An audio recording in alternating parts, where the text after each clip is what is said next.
تو پتہ چلتا ہے کہ جو بندہ گناہ یا زنا کا مرتکب ہوتا ہے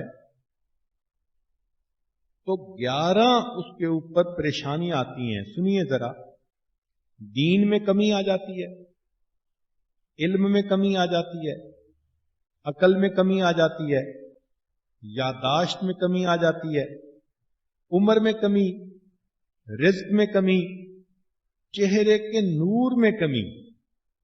یہ 7 چیزیں ایسی ہیں جن میں کمی آ جاتی ہے.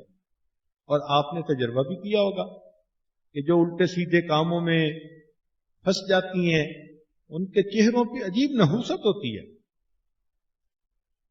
وہ ان کی کریمیں اور ان کے میک اپ اس نحوست کو چھپا نہیں سکتے.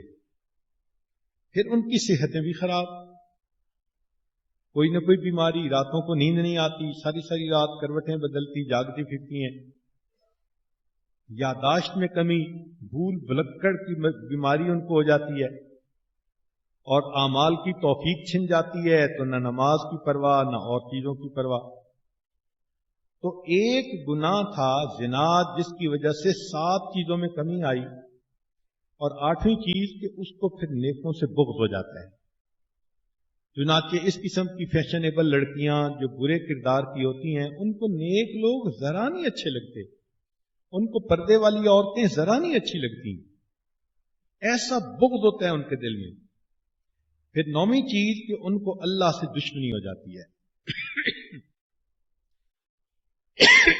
اکثر آپ دیکھیں گی کہ جو اس قسم کے افیئر میں مبتلا ہوتی ہیں اللہ سے شکوے، اللہ نے یہ نہ کیا، میں نے یہ مانگا، میں نے اتنی دعائیں مانگی، میں نے اتنے وظیفے کیے. اور ہر ایسی لڑکی تقدیر بدلوانے کے لیے تیار پھرتی ہے. جس کو سمجھاؤ کہ بھائی تم کیوں ایسا چاہتی ہو، ماں باپ کی بات مان لو، وہ تمہارے لیے بہتر آپشن ہے، کہے گی نہیں اللہ تقدیر بھی تو بدل سکتے ہیں. یہ بھی عجیب بات ہے کہ ہر لڑکی تقدیر بدلوانے کے لیے تیار پھرتی ہے. عمل تو ایسے کہ نماز بھی نہیں پڑھنی، اور کام وہ کروانا جو وقت کے مجدد کروایا کرتے تھے. پھر 10ویں بات یہ کہ ایسا بندہ جو زنا کا مرتکب ہوتا ہے اللہ تعالیٰ اس کی دعاؤں کو مردود فرما دیتے ہیں. اور اسی لیے ایسے لوگوں کے شکوے ہوتے ہیں، نہ میری یہ بات پوری ہوئی، نہ یہ پوری ہوئی، نہ یہ پوری ہوئی. اور 11ویں چیز تو عجیب ہے، حدیث پاک میں فرمایا کہ زناکار بندے کی پیشانی پہ لکھ دیا جاتا ہے یہ اللہ کی رحمت سے دور ہے اور دوزخ سے قریب ہے. اللہ اکبر کبیرہ. آپ سوچیں کہ اگر اس گناہ کو کیا اور ماتھے پہ یہ سٹیمپ لگ گئی کہ یہ اللہ کی رحمت سے دور ہے اور دوزخ کے قریب ہے تو کیا بنے گا؟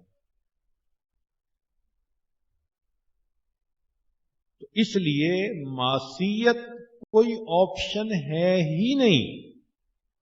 ہاں، اس سے بچنے کے لیے مصیبت بھی اٹھانی پڑے تو اٹھانے کو تیار ہے، مگر پھر اللہ تعالیٰ مدد کرتے ہیں، مصیبت ڈالتے نہیں، چونکہ بندے کی طبیعت کے اندر نیکی ہوتی ہے. اللہ مہربانی فرما دیتے ہیں، بندے کے ساتھ خیر کا معاملہ کرتے ہیں. چنانچہ فرمایا فاستجاب لہ، اللہ نے یوسف علیہ السلام کی دعا کو قبول کر لیا. یہاں سے 2 باتیں سامنے آتی ہیں کہ ایک تو اللہ تعالیٰ اپنے مقبول بندوں کی دعاؤں کو قبول فرماتا ہے،